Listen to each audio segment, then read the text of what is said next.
El siglo XX no inicia, pero sí acentúa la era de la confusión y el arte del expresionismo, iniciado en 1905 con Die Brugge, es una de sus voces. Aquí, en estas escolleras donde me encuentro, donde se rompen las olas, reflexiono a solas, Homo homini lupus. Es que esta máxima otra vez se cumple hoy en pleno siglo XXI, como cuando Plauto la enunció y al menos unos 15 siglos después que Thomas Hobbes, lo hizo también en Leviatán.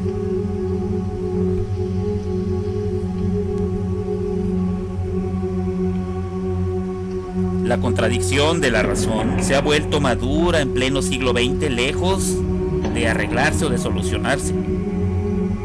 Y el absurdo del que hablará más tarde Samuel Beckett, y a partir del cual Albert Camus propondrá una nueva moral, el absurdo se confunde con la estupidez que es moneda de cambio en medio de una guerra mundial, en medio del encarcelamiento y asesinato de Rosa Luxemburgo, probablemente vaciado en Die Nacht, la noche de Max Beckmann, en medio del encarcelamiento de Egon Schiele por pintar desnudos, en medio de la detención de George Grosz, en medio de la angustia que sigue a los hombres como su sombra desde Kierkegaard y Dostoyevsky, pasando por Tolstoy y Nietzsche. Ya me he referido en otro lugar a conspicuos representantes del movimiento expresionista, como el caso de Oskar Kokoschka, pero ahora revisaré a uno de sus más radicales exponentes, el más nietzscheano. Es sin lugar a duda Wilhelm Otto Dix, quien nace en Unterhaus, cerca de Gera, hijo de un fundidor de hierro. Dix llega a la pintura gracias a su primo Fritz Amann.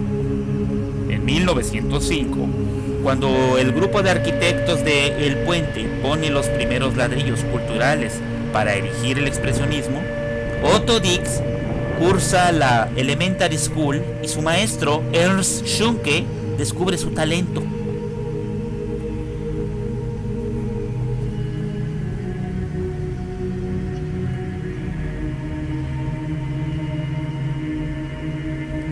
Para 1909, Otto Dix trabaja de pintor itinerante hasta que en 1910 se muda a Dresde, la capital sajona.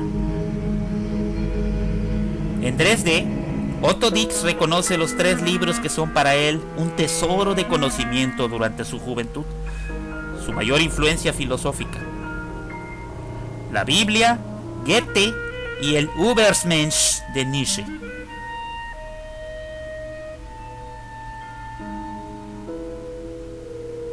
En efecto, viendo estas imágenes del motivo pictórico de Otto Dix, podemos imaginarnos la época.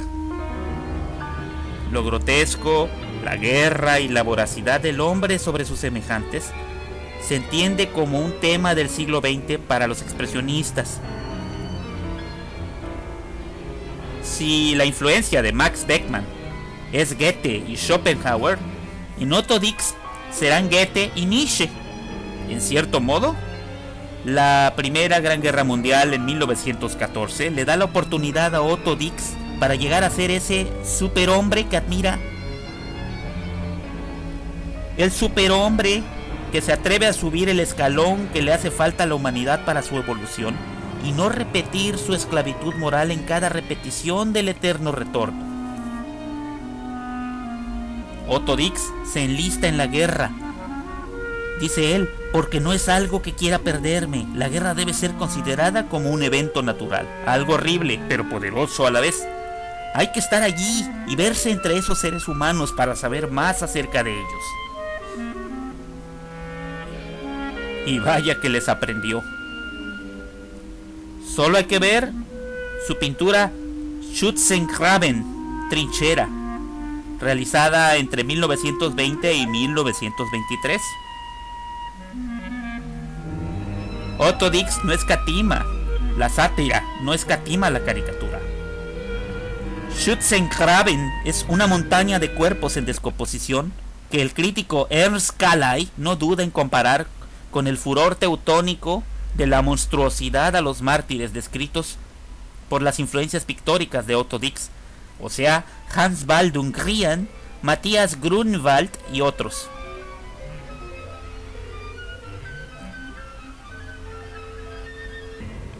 Cuando en 1924 se editan los 50 grabados de Otto Dix, los 50 grabados del portafolio Guerra, Der Krieg, Otto Dix vuelve a decir: tendrías que haber visto a alguien en este estado de indefensión para saber cualquier cosa de los seres humanos.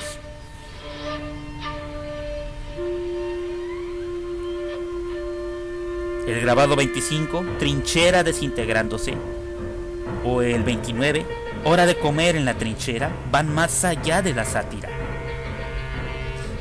¿Recuerdan por qué Dix eligió el orden de la exhibición y la publicación de las placas siguiendo el patrón de otros pintores que influyeron mucho en él, como Jacques Callot o Francisco Goya?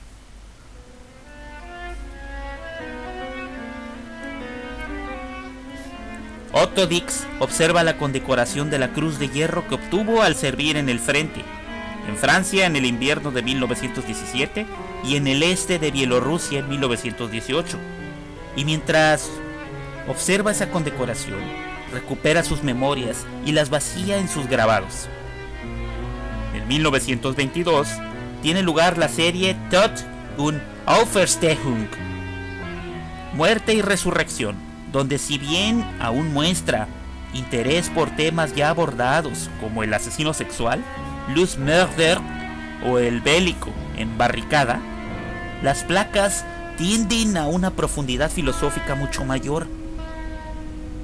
Sin mencionar las coloridas litografías basadas en la fisonomía de prostitutas, como es el caso de Dedicado a los sádicos, Escena 2, Asesinato, o Burdel Matrona, Brotel Matron, al igual que El funeral y Pregnancy o El embarazo.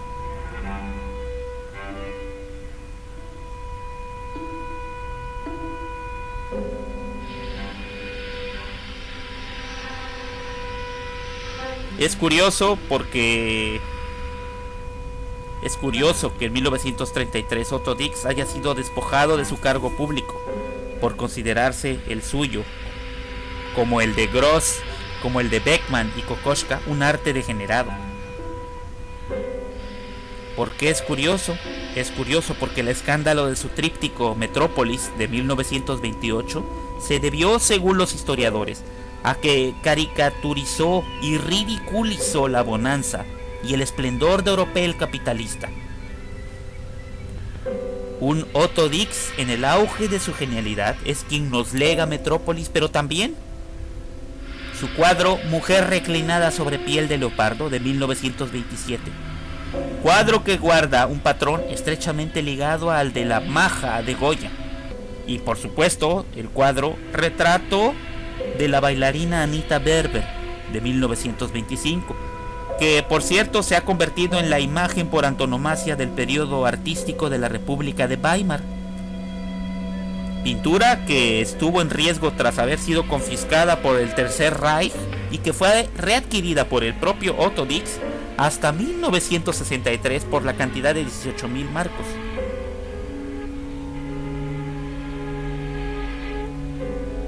Este es el expresionismo de Otto Dix, surgido de un carnaval donde los cadáveres, las prostitutas y el trasfondo de una metrópolis pletórica de burgueses violentos que bailan en Charleston y discriminan es lo normal.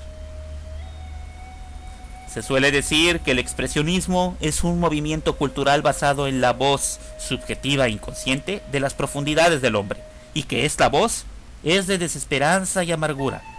Supongamos que es cierto. ¿Ha llegado la era del superhombre?